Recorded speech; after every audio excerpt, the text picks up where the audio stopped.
भारतीय शेयर बाजार में आज 6 मार्च को लगातार दूसरे दिन जबरदस्त तेजी देखने को मिली। कारोबार के दौरान सेंसेक्स करीब 550 अंक उछलकर 74,300 पर पहुंच गया। वहीं निफ्टी 175 अंकों की छलांग लगाकर 22,500 के अहम स्तर को पार कर गया। इसके चलते बीएसई में लिस्टेड कंपनियों की कुल मार्केट वैल्यू आज करीब 4.5 लाख करोड़ रुपए बढ़ गई। छोटे और मझोले शेयरों में भी तेजी जारी रही। बीएसई का मिड कैप इंडेक्स 0.82 और स्मॉल कैप इंडेक्स 1.83% की बढ़त के साथ कारोबार कर रहा था। सबसे अधिक तेजी मेटल, एनर्जी और ऑयल एंड गैस शेयरों में देखने को मिली। कारोबार के अंत में सेंसेक्स 609 अंकों की तेजी के साथ 74,340 पर बंद हुआ, जबकि निफ्टी 207 अंकों की तेजी के साथ 22,544.70 पर सेटल हुआ। आइए जानते हैं कि इस तेजी के पीछे 5 बड़े कारण क्या रहे।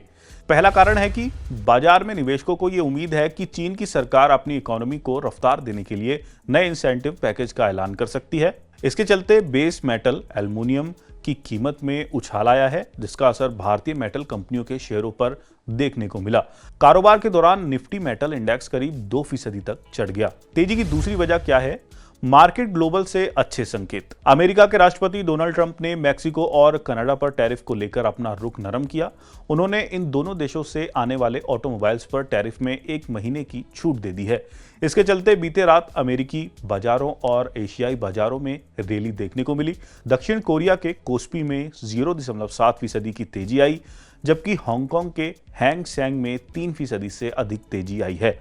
अमेरिका में भी S&P 500, डॉव जोन्स और नैस्डैक में 1% से ज्यादा की तेजी दर्ज की गई। तेजी की तीसरी वजह है डॉलर इंडेक्स में कमजोरी। अमेरिकी डॉलर इंडेक्स 4 महीने के निचले स्तर 104.3 पर आ गया, जो भारत जैसे इमर्जिंग मार्केट के लिए फायदेमंद माना जाता है। जियोजीत फाइनेंशियल सर्विसेज के chief investment strategist VK Vijay Kumar ने बताया, अगर ये गिरावट जारी रहती है तो विदेशी संस्थागत निवेशकों यानी FIIs की बिकवाली कम हो सकती है, जिससे बाजार में और तेजी आने का रास्ता साफ हो जाएगा। बाजार में आज की तेजी की चौथी वजह है कच्चे तेल की कीमतों में गिरावट। अंतर्राष्ट्रीय बाजार में क्रूड ऑयल की कीमतें गिरकर 6 महीने के निचले स्तर पर पहुंच गई हैं, जिससे निवेशकों का सेंटीमेंट मजबूत हुआ है। इसके चलते ऑयल मार्केटिंग कंपनियों के शेयरों में आज लगातार चौथे दिन तेजी देखने को मिली।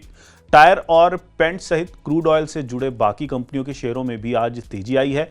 डोनाल्ड ट्रंप की धमकियों के बीच आपके प्लस देशों ने अप्रैल से क्रूड का उत्पादन बढ़ाने का फैसला किया है, जिसके कारण ये गिरावट आई है। ब्रेंट क्रूड का भाव $70 प्रति बैरल से नीचे चला गया है। आज की तेजी की 5वीं और आखिरी वजह है RBI के लिक्विडिटी सपोर्ट उपाय। भारतीय रिजर्व बैंक यानी RBI ने बैंकिंग सिस्टम में तरलता बनाए रखने के लिए पिछले कुछ दिनों में कई कदम उठाए हैं। RBI ने सरकारी बॉन्ड और USD INR स्वैप के जरिए बैंकिंग सिस्टम में 1.9 लाख करोड़ रुपए की लिक्विडिटी डाली है। इससे बैंकिंग और फाइनेंशियल शेयरों को काफी सपोर्ट मिला है। हाल ही में केंद्रीय बैंक ने $10 अरब का स्वैप किया, जिससे लंबी अवधि की तरलता को मजबूती मिली है।